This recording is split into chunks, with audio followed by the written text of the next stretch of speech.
Mom spent months searching for my brother. Then she sealed the doors.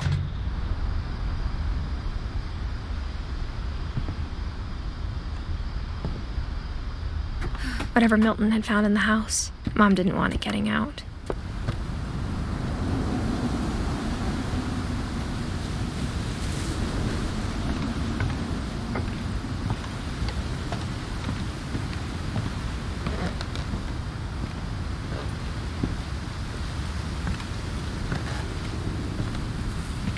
Mom definitely blamed Edie, but I think Louis blamed himself. After he graduated, he just spent more and more time in his room, until Mom got him a job at the cannery.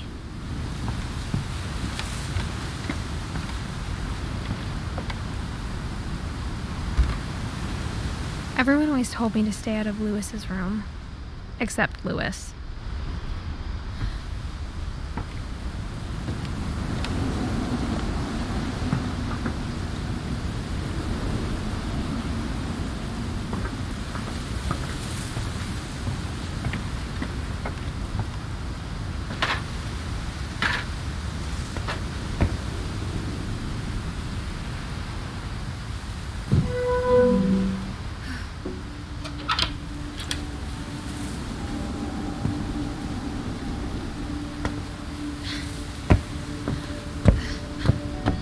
Louis's room smelled very, very familiar.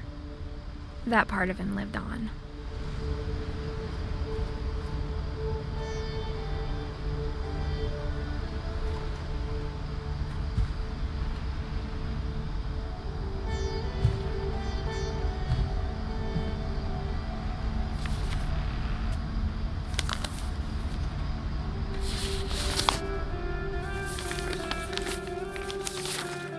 Dear Mrs. Finch, as Louis's psychiatrist, I can understand your desire for an explanation.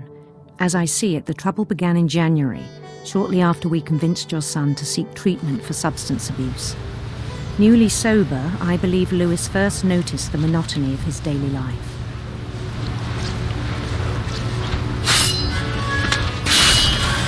He kept working at the cannery, but he withdrew part of himself.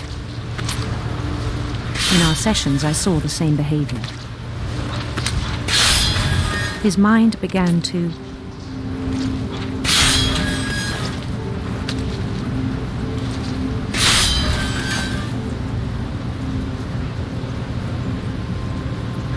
wander.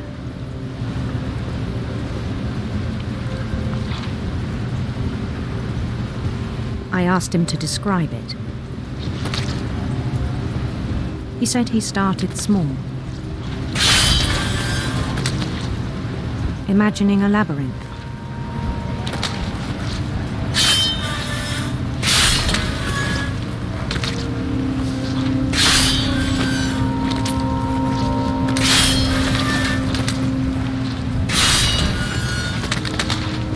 He'd feel his way about.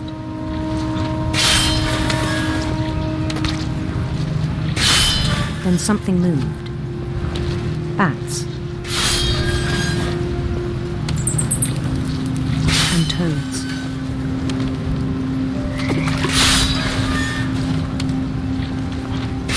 And things that have not names.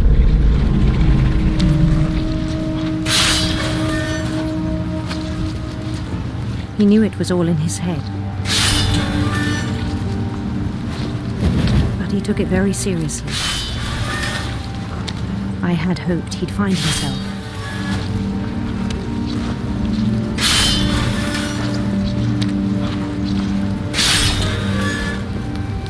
But he found something more.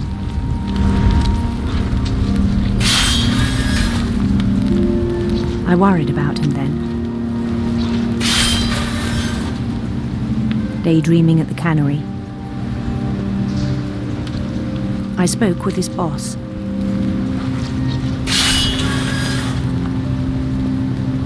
But he said Louis had become a model employee. Methodical, tireless, focused.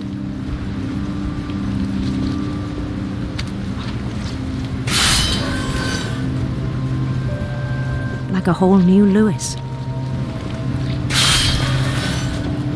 so I let him go on.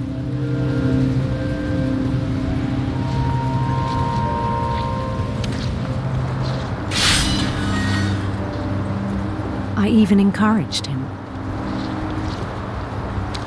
It seemed very promising at first.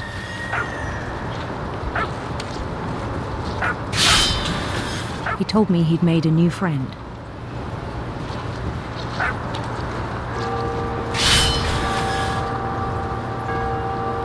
On the edge of a city he named Lewis Topia.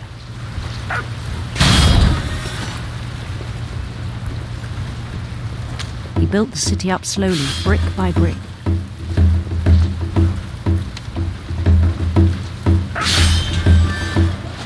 Then he made musicians.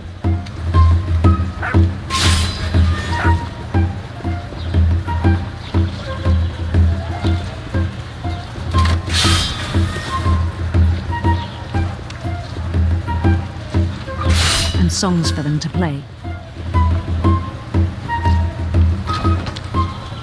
He talked about starting a band.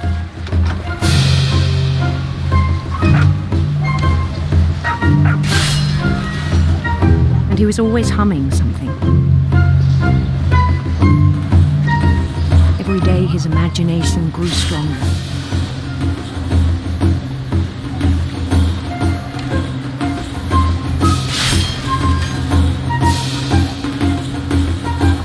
He no longer spoke at the cannery. But his chopping was as reliable as ever. Then one day it struck him that all the cheering crowds, even the stones under his feet, were all in his imagination, so he could do whatever he wished.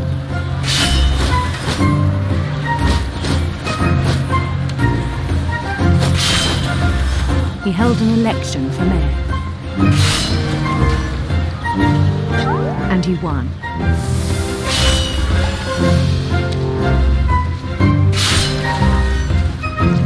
They begged him to stay, but his mind was already wandering. It became a game for him.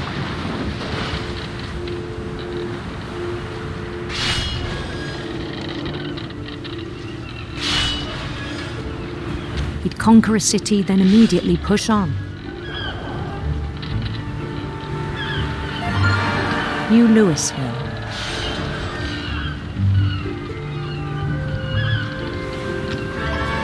St. Louis. He started drifting away from our reality.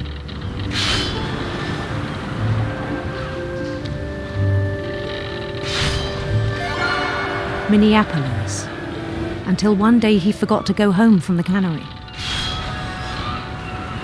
Even as his mother pleaded with him, part of Lewis kept sailing on.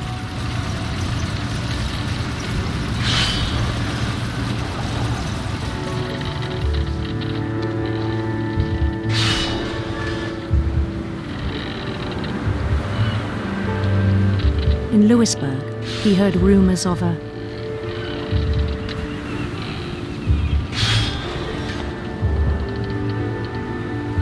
handsome queen.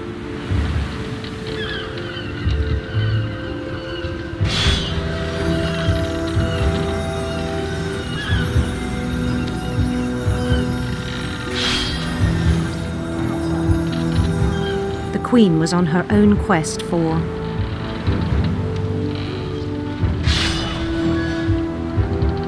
radiant rainbows.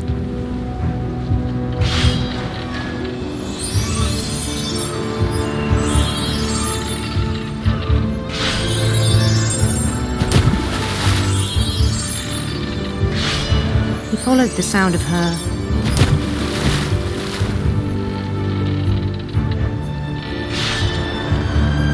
electric sitar.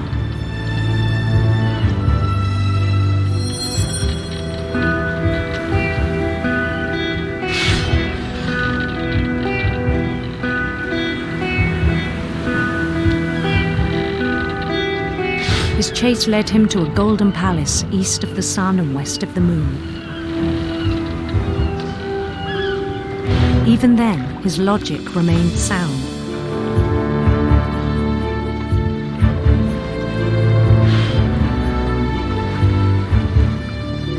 He knew the world was all in his imagination.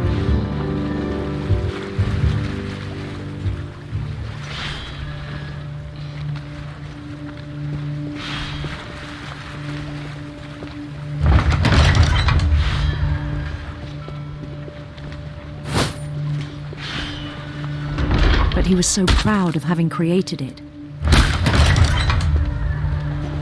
In his own eyes, he'd become something greater than a king.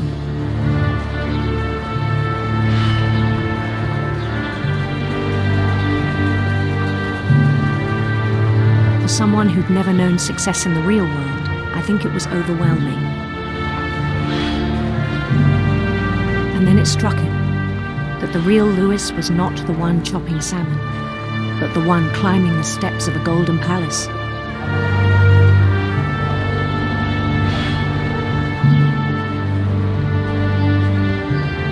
My imagination is as real as my body, he told me. It was hard to argue with him.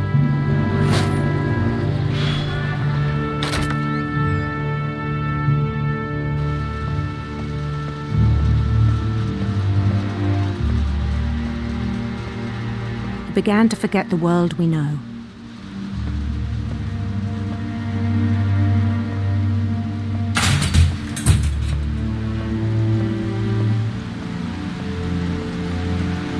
I think it pained him to remember Lewis, the cannery worker.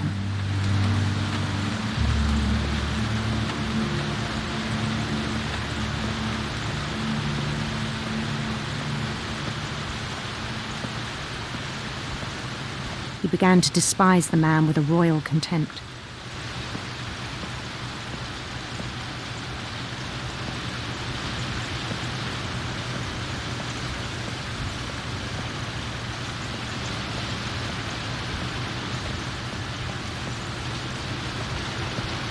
I still thought I could save him.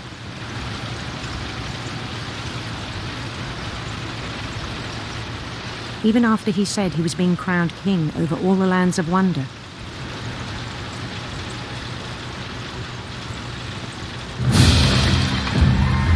The palace would be packed with his companions.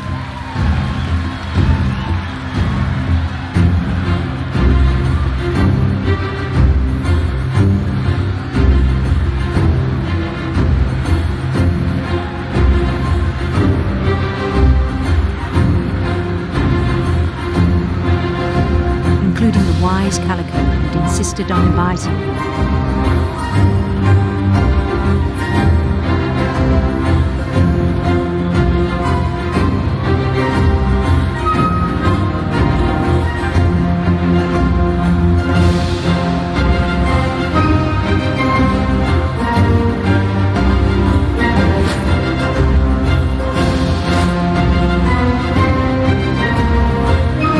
His queen waited, holding his crown.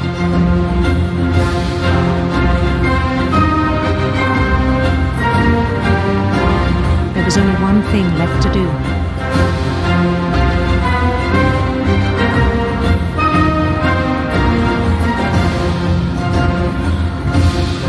Bend down his head.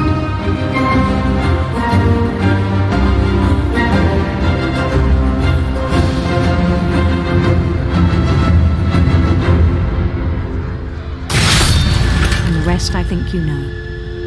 Mrs. Finch, your son was a kind man who will be missed by all of us who knew him.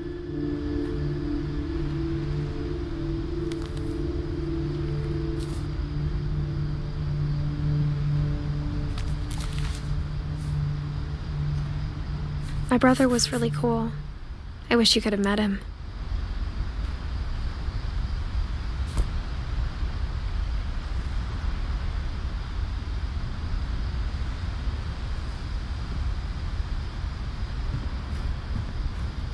Lewis and I spent a lot of time playing games together, but he was surprisingly bad at them. He died a lot.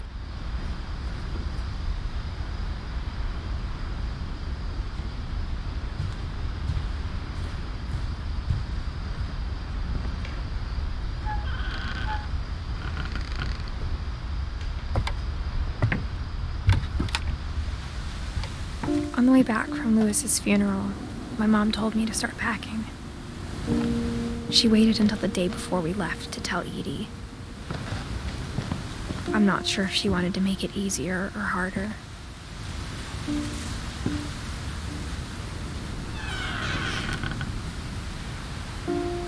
I wish we'd stayed. But I understand why we left.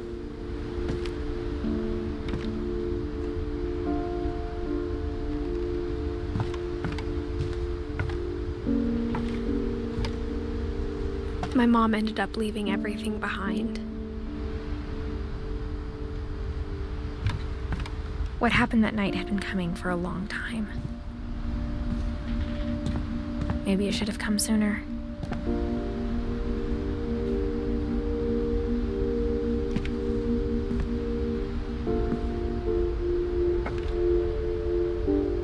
But it had to end one way or another. All that's left now is to tell you about that last night.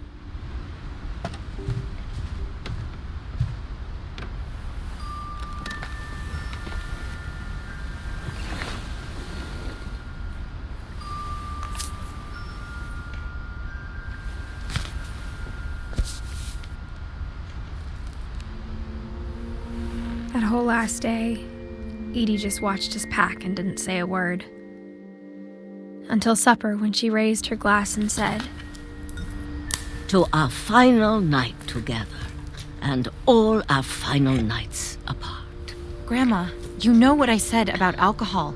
Some of your medications are very Edith, specific. I left a present for you in the hallway. Why don't you go open it? The grown-ups have to argue now. I'm sorry, you're right. We're all leaving tomorrow. Let's just enjoy our last... I'm not leaving.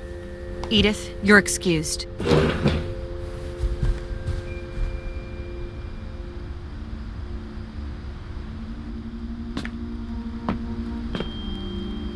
The power had been shut off that morning, but Edie always had plenty of candles.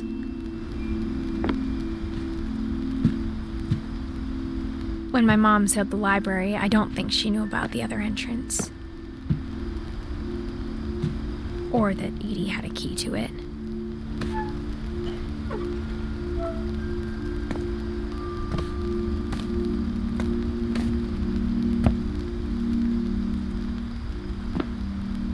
That thing you're afraid of isn't going to end when you leave the house. Edith has a right to know these stories. My children are dead because of your stories. I think it's best if Edith and I leave tonight.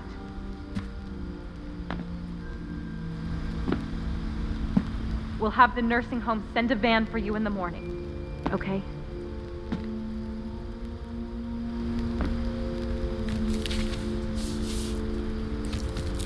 Dear Edith, there's so many stories I wish I could tell you, but there's only time for one.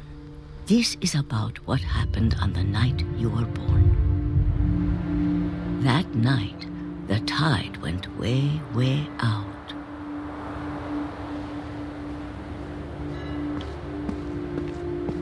It was the first and last time I ever saw the old house aground.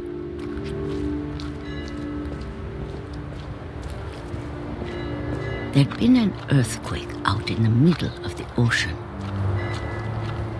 They called it the lowest tide in 1,000 years. God, it smelled awful.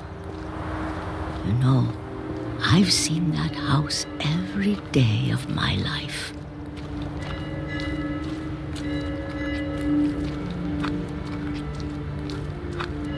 But I never thought I'd go back to it. When the fog rolled in, I lost my way.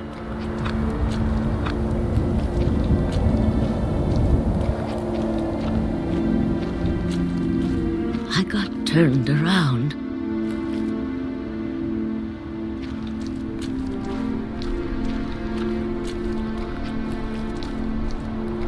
I started seeing things.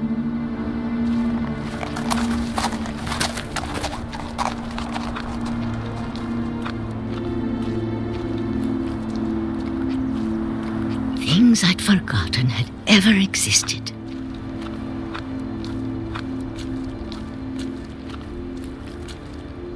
But when I saw them, they felt like old friends. That night, a lot of things came back to me. Or maybe I came back to them.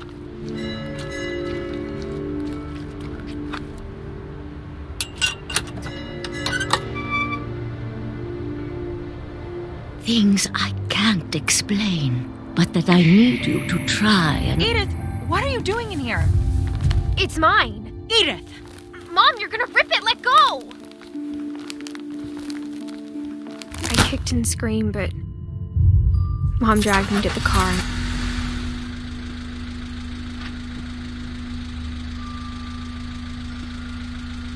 I never saw Great-Grandma Edie again. The next morning, the van came to pick her up, but she was already gone. After that, we moved around a lot.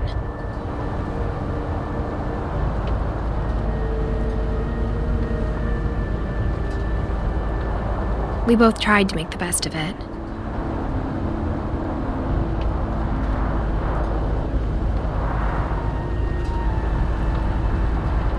A few years went by.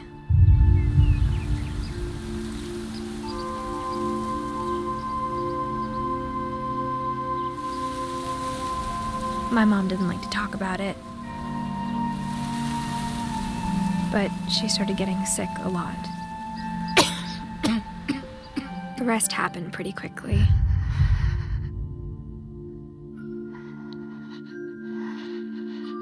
She got better for a while, and then she didn't. And then I was alone.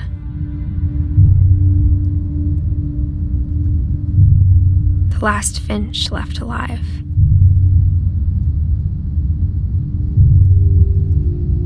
Until I found out about you. I'm still not sure what to tell you about all this.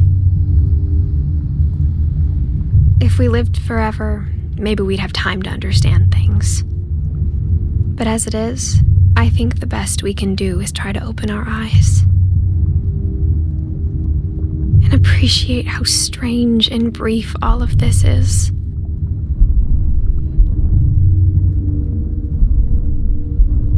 This journal was supposed to be for you.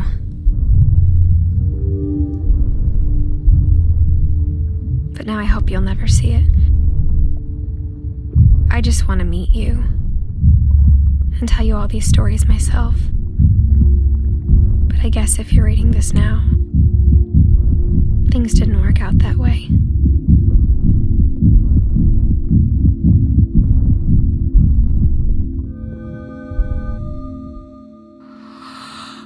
This is where your story begins. I'm sorry I won't be there to see it. It's a lot to ask, but I don't want you to be sad that I'm gone. I want you to be amazed that any of us ever had a chance to be here at all. Good luck.